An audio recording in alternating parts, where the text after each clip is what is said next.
PCRIT team, and those of you not local, that's our Pima Regional Critical Incident Team. It's made up of law enforcement officers from this entire valley.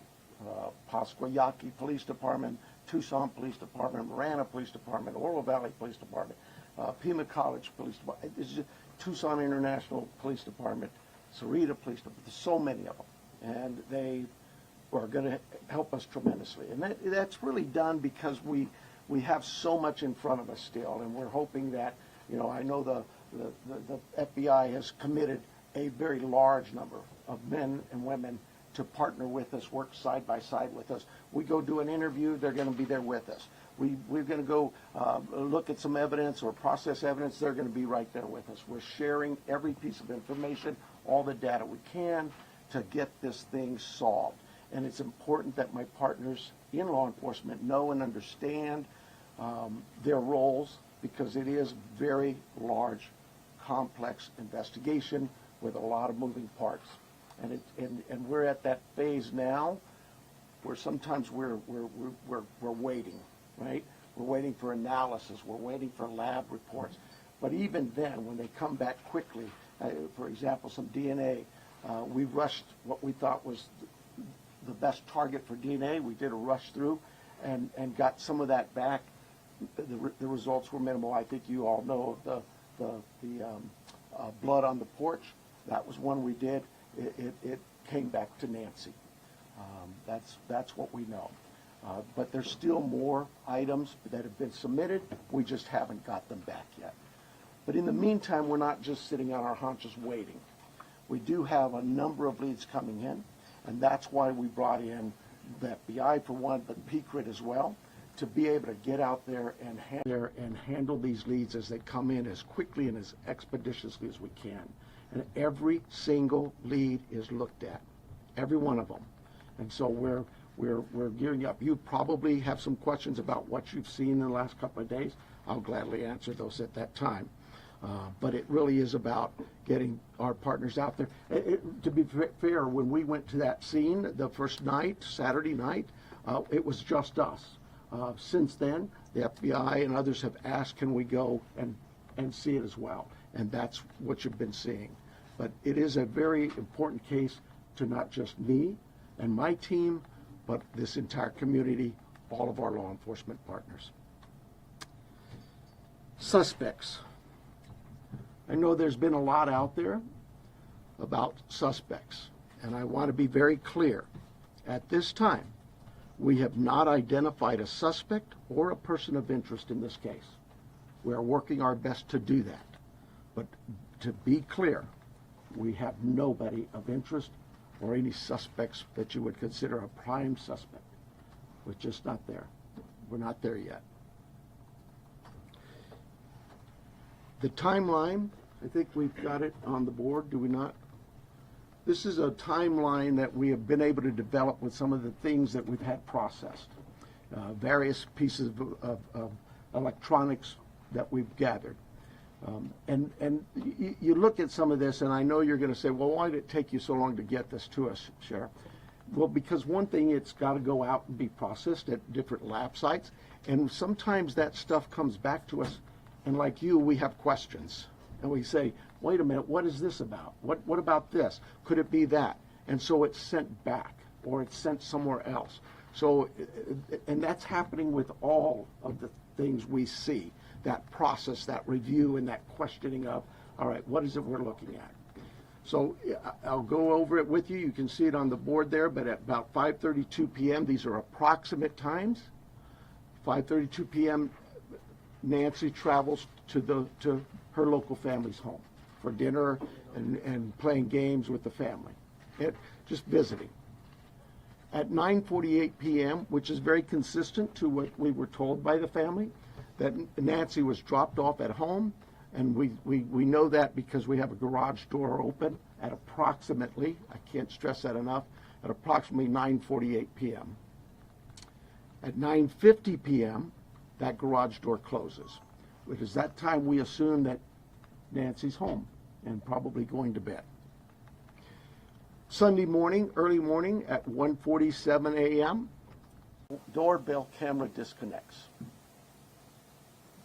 At 2:12 a.m., software detects a person on a camera, but there's no video available. They had no subscription, and therefore it would rewrite itself. It just kind of loops, right, and covers up. That's what our analysis teams have told us. We're not done with that. We'll do all we can, but that's what it says. So it detects a person on camera. Could that be an animal? I imagine that's possible. We don't know that. We just have no video. But we're not giving up on that. 228. Nancy's pacemaker app shows that it was a disconnect from the phone. And at 11:56 a.m., the family checks on Nancy, discovers her missing, and at 12:03 p.m., 911 is called in to the Pima County Sheriff's Department. I believe it's about approximately 10 minutes later, 12 minutes later, our patrol teams arrive. They see the scene, and we start our response with our search and rescue teams and our detectives from homicide and various units. In fact, every unit here, I think somebody questioned, how come there's an ICAC member out here, or this member? Everybody in our criminal investigations team is a part of this team and part of this investigative effort. I think with that, let me make sure.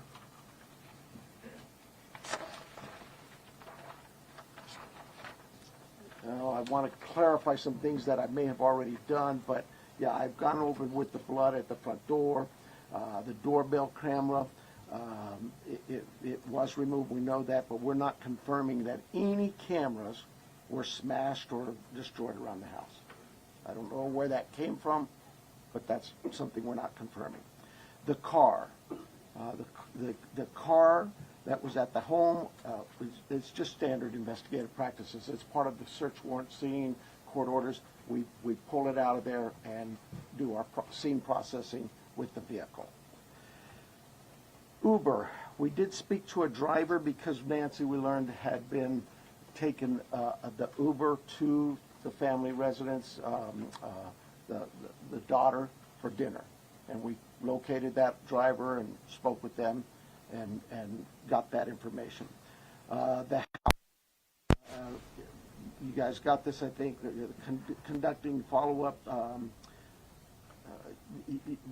I think you said somebody had mentioned that they saw a team out there again last night or yesterday, and that's just, again, what I was talking about before.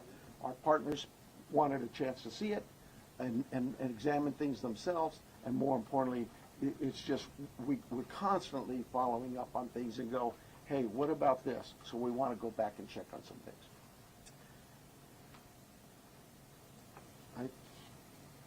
Oh, here's the other thing. Someone had mentioned there was forced entry. I have no clue where that comes from. We have been very consistent. We are not discussing that at all, whether it's forced entry or not forced entry. That is something we're just not discussing. So I don't know where anybody got that information. I think I am about done with my piece of this. I'm going to bring up here Heath Yankee, and I think you know John Edwards is the assistant agent in charge with the FBI here at the Tucson office. Heath Yankee is the special agent in charge for the state of Arizona out of Phoenix, and he will come up and speak.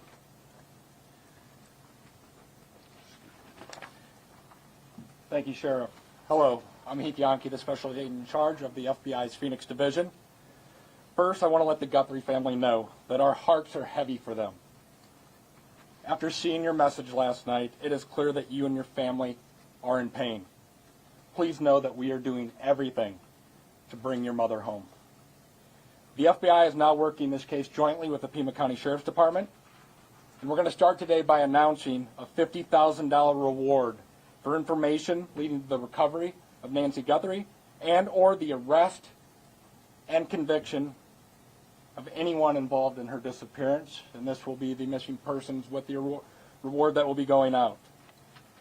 The FBI has agents, analysts, and professional staff employees working day and night with our partners at the Sheriff's Department.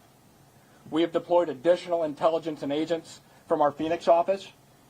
We have brought in our critical incident response group from Quantico, Virginia. Members from our cellular analysis survey team are here, and they continue to collect and process digital information. We are actively reviewing and analyzing information from all digital sources, which includes banks, social media companies, phone companies, and any other organizations where a digital footprint could have been captured. All this information provides data points and helps put the picture together. And we will be in the community continuing to conduct a thorough investigation with our partners. You heard about us out there last night. We will be back out there today.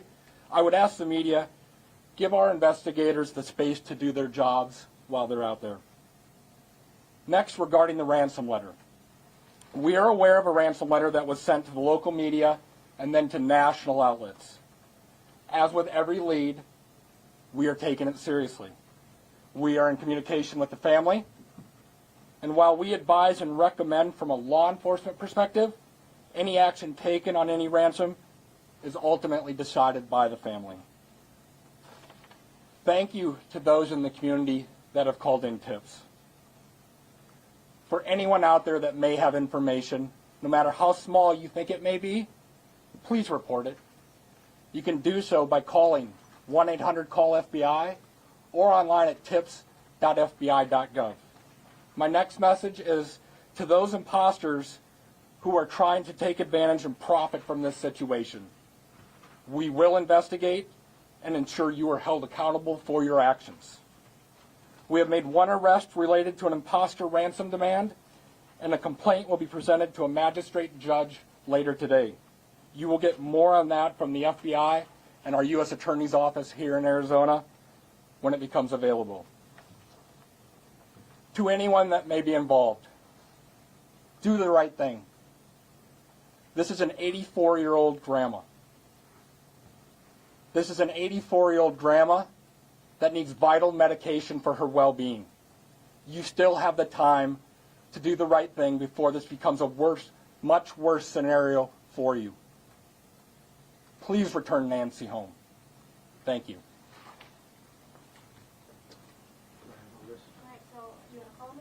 You can call them up. Okay, so the first person we're going to start with the list is going to be NBC National, Liz Price. Right here. Can you walk us through that timeline from when you believe, if you look at this here, from 147 to 228, what you think happened there, and what particular software would have detected somebody on camera? Yeah, I don't. I know we know the software that was there. But I'm not. I'm sorry. I'm just not in the weeds. I know that. Think of your doorbell cameras. Somebody walks up. My wife's. If I walk up, she gets an alert, and it's usually something like that. A person's detected.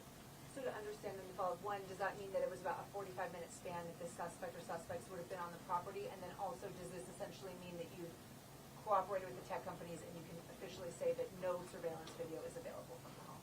We know that the tech company that we sent that camera off to, yes, they've said they've run out of ways to recover any video. Next person is going to be ABC News, Aaron Katersky. Yeah. I'm sorry, was what 45 minutes? Can we say it's about a 45-minute span that somebody would have been on the property then, from 147 to 228? Yeah, I think those times speak for themselves, and it is about, like I say, those are approximates, so yes. I'm sorry, who was next, did you say? Aaron Katersky, ABC News. Hi, Sheriff. Thanks very much. Is there information that you are purposefully withholding because of the active investigation that might be leading you in a particular direction? You know, this is no different than any criminal investigation that we conduct here. Law enforcement has conducted investigations since 1865 here in Pima County. We're always mindful of what it is that's in front of us and what we should release and can release. There's legal guidelines that guide us, but there's also strategy too. So, I'll leave that for you to determine. Now that you are having such an injection of manpower from the Pima critical incident team and the FBI, slow to bring that in at the outset? Should all of these resources been brought to bear sooner? I guess it's Monday morning quarterbacking. I do it all the time, so you have the opportunity to do it for me. I'll take that hit. CBS News, Jonathan Vigliotti. Sheriff, over here, has there been any proof of life, and has there been any sign of life? I'm going to, anything to deal with the ransom notes and that, I would defer to the FBI, but no, to my knowledge, we're still looking for Nancy. And for my follow-up question, if I can speak with the special agent, what was it about this apparent ransom note that now 3 days on, you first haven't been able to validate, and second, it warranted informing the Guthries of its existence? So the ransom note that was sent out there, obviously every lead in this case we are taking extremely serious. But not Given, everyone is presented to the family. Why this one? because this was the ransom that came in and it had facts associated with a deadline, with a monetary value they were asking for. So at that point, What were some of those facts, if you can, because there's been a lot of speculation, as you know, if you can set the record straight. yeah, the ransom itself, one talked about an Apple Watch and one talked about a floodlight. We're not going to go into specifics. It's very important that we keep this investigation moving forward, and we don't want to put more facts out there that others then can use to try to profit from this. Who else would CNN, know next, about an CNN, Apple next, Watch? Ed Lavandera. Hey, Agent, I want to follow up with you real quick on that. There have been, as far as we know, I think 3 ransom notes so far, 1 arrest. Are they all different? Or do you think there's different authors behind all of them? Or So the one that went to the media is the one we are currently investigating and working on. The imposter that I talked about, where an arrest was made early this morning, that there will be more information. We believe there's no evidence to connect this to Nancy's case. It was someone that was trying to profit from it, a total imposter. and Sheriff, you started off the press conference by saying we believe that Nancy is still out there. Do you have reason to believe that she's still out there alive, or are you fearful of the worst case scenario here, that she won't be found alive? Well, I'm certainly fearful of that. I think we all are. But it is we operate from a position that until we know she's out there, she's alive, and we're going to continue thinking that way until we find her. Fox Digital, Mike Reese. Yeah, sir. Mike Motorwest from Fox Digital. Sheriff, you said you've identified no suspects. Have you ruled out anyone she was with on Saturday night? You know, we've talked to so many. I'm sure that my investigators have feelings about this one's clear or this one isn't. But no, I wouldn't say anybody's ruled out yet, because what if I rule you out and then later I learn something else? No. So my follow-up, you mentioned that you don't know where the recording of a forced entry came from. Do we know how whoever did this got into her house? That I would not discuss with you anyway. Fox News, Paul Morrow. Question for Agent Edwards, if I may. Agent Edwards, will the Bureau be submitting the DNA for investigative genealogical investigation relative to maybe hitting a relative, somebody if you will? I would say the DNA aspect of this case is being handled by the Pima County Sheriff's Department right now. However, should we get to that point, yes, that would be an option for the FBI to assist. And a quick follow-up, does the ransom note that you're working establish any communication protocols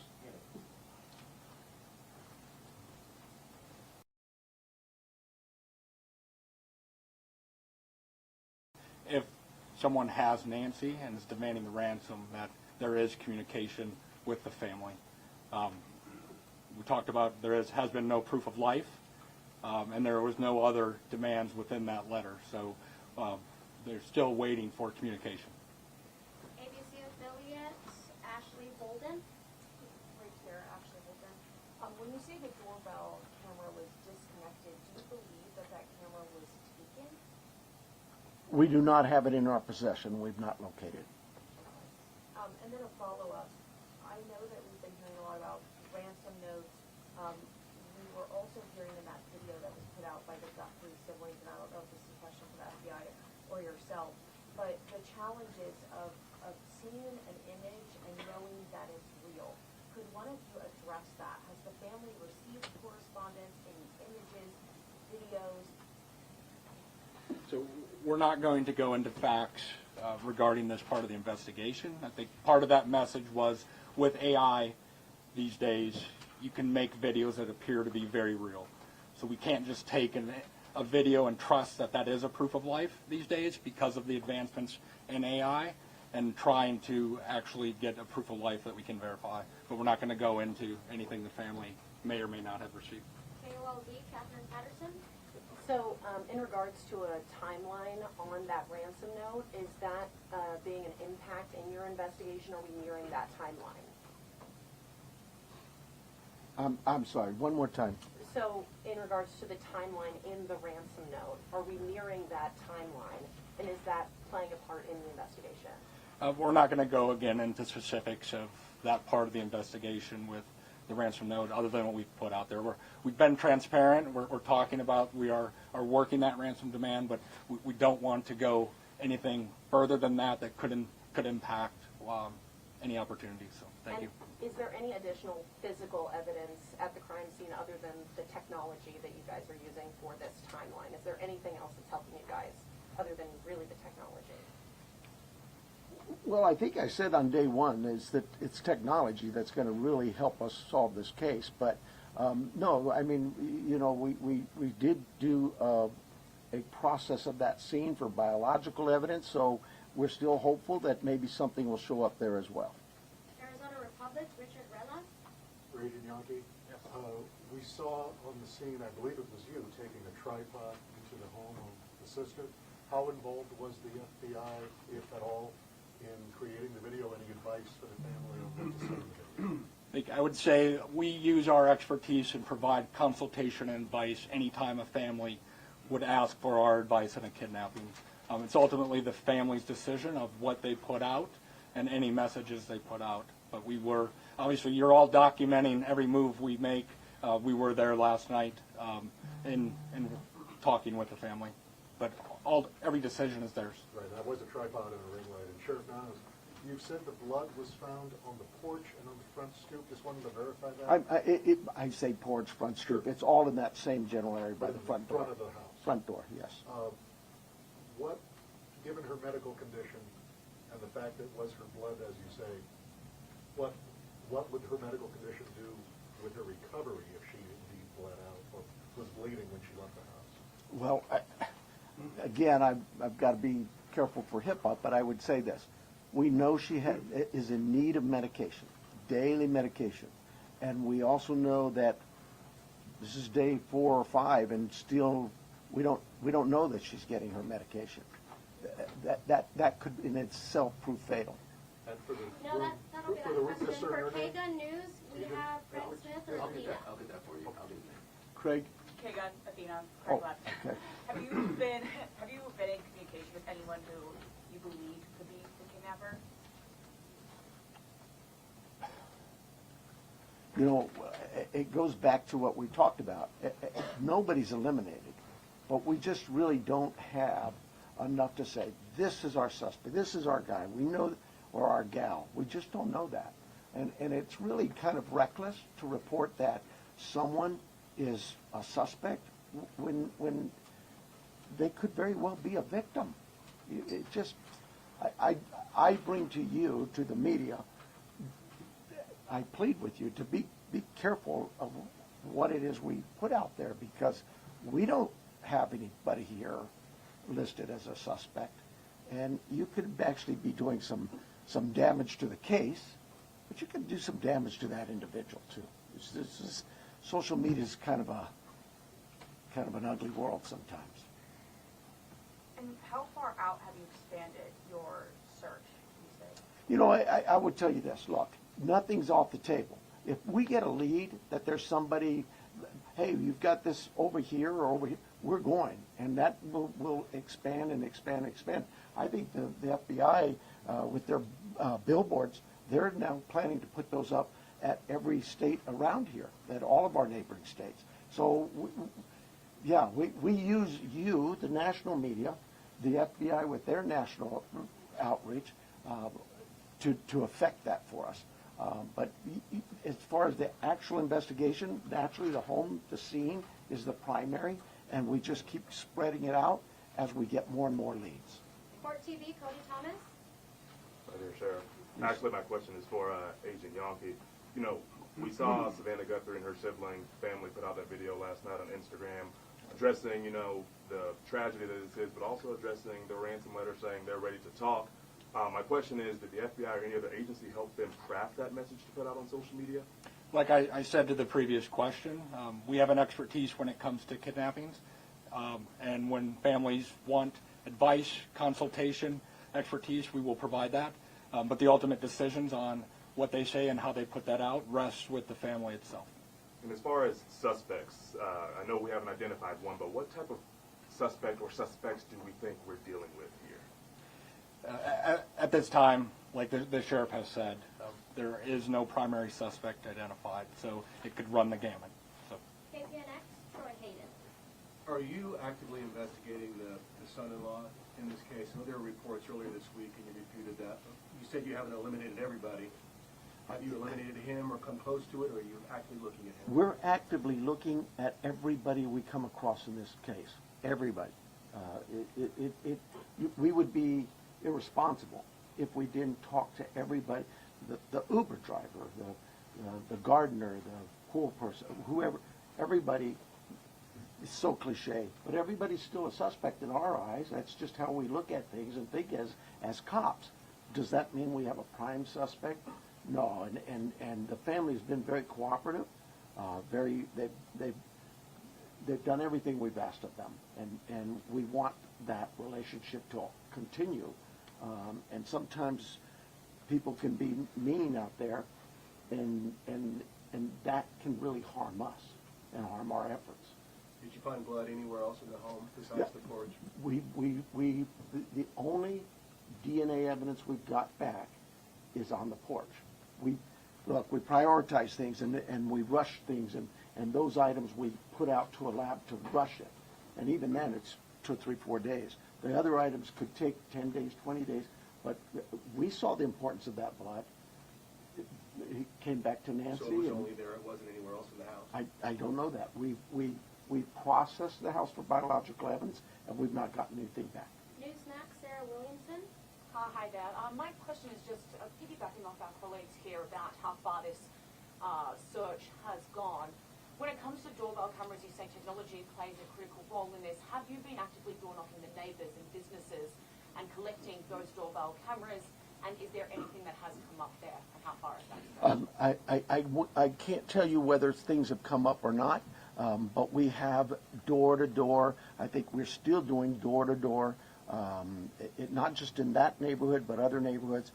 Just as leads come in and take us somewhere, we're going to do those things. Okay, and just to follow up as well in regards to the video that was released by Nancy Guthrie's children last night, just to clarify, that was not coordinated with any law enforcement beforehand, and that you hadn't seen that video before it was released? The FBI is handling all things with the ransom. I think the answer was yes, we were there. The media was there. We can help coordinate, provide that consultation, but that is the family's decision of what they film and what they put out. Fox 10, Justin. Agent Yonke, this one's for you. Following up on that video that was released yesterday, you said, ultimately any further action is decided on by the family. Since then, have they expressed any more interest in more efforts to try and get in contact